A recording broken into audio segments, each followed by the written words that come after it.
Tout commence le 5 janvier 1941 lorsque naît à Tokyo un petit garçon prénommé Hayao, deuxième enfant de sa famille. Son père, Katsuji Miyazaki, dirige alors l'entreprise familiale Miyazaki Airplane. L'entreprise fabrique des gouvernes pour les avions de chasse Zero utilisés par l'armée japonaise durant la Seconde Guerre mondiale.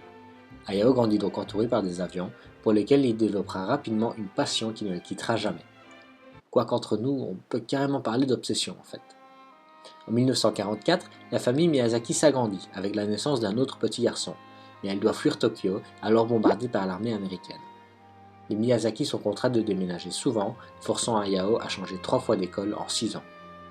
C'est pendant sa dernière année de lycée qu'il découvre Le Serpent Blanc, premier film d'animation japonais en couleur. C'est pour lui une révélation, il décide alors de s'exercer au dessin et dessine principalement des avions. Il finit par entrer dans une université de Tokyo dans laquelle il obtiendra son diplôme en économie. Il y rejoint également un club sur la littérature enfantine. On pourrait dire qu'il était prédestiné à faire des films pour enfants, mais en fait c'est juste qu'il n'y avait pas de club manga. Ses études terminées, il commence à travailler en 1963 pour le studio Toei en tant qu'intervalliste, c'est-à-dire le dessinateur chargé de réaliser les images intermédiaires d'un dessin animé. Il quitte le studio Toei en 1971 et rejoint d'autres studios les uns après les autres. Après quelques projets, Hayao réalise son premier long métrage, Le Château de Cagliostro, sorti en 1979.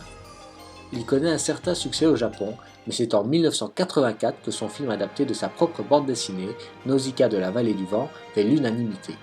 Il rencontre un tel succès qu'il permettra à Miyazaki et son associé Isao Takahata de se faire un max de fonder leur propre studio, le studio Ghibli. Ce film marque également les débuts d'une longue collaboration avec Joe Hisaishi, le compositeur attitré de Miyazaki. Le nom du studio est choisi par Miyazaki, en référence au surnom donné par les Italiens à l'un de leurs avions utilisés lors de la Seconde Guerre mondiale. Le studio enchaîne réussite sur réussite, notamment avec Mon voisin Totoro, dont le personnage devient même l'emblème du studio Ghibli et est actuellement connu par tous les Japonais. La chanson originale est même apprise en maternelle, et ça, c'est bon pour le business.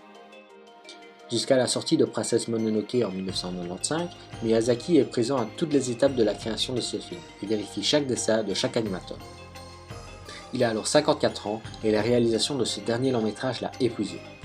Il déclare Princess Mononoke être son dernier film, ce qui participera sans doute à l'énorme succès de celui-ci, propulsant le studio sur la scène internationale et décrochant un accord de distribution avec Disney. Comme quoi, son diplôme d'économie n'aura pas servi à rien. Suite au décès de Yoshifumi Kondo, considéré par Miyazaki comme son successeur, ce dernier se remet au travail et sort en 2001 Le Voyage de Chihiro, battant de nouveau tous les records.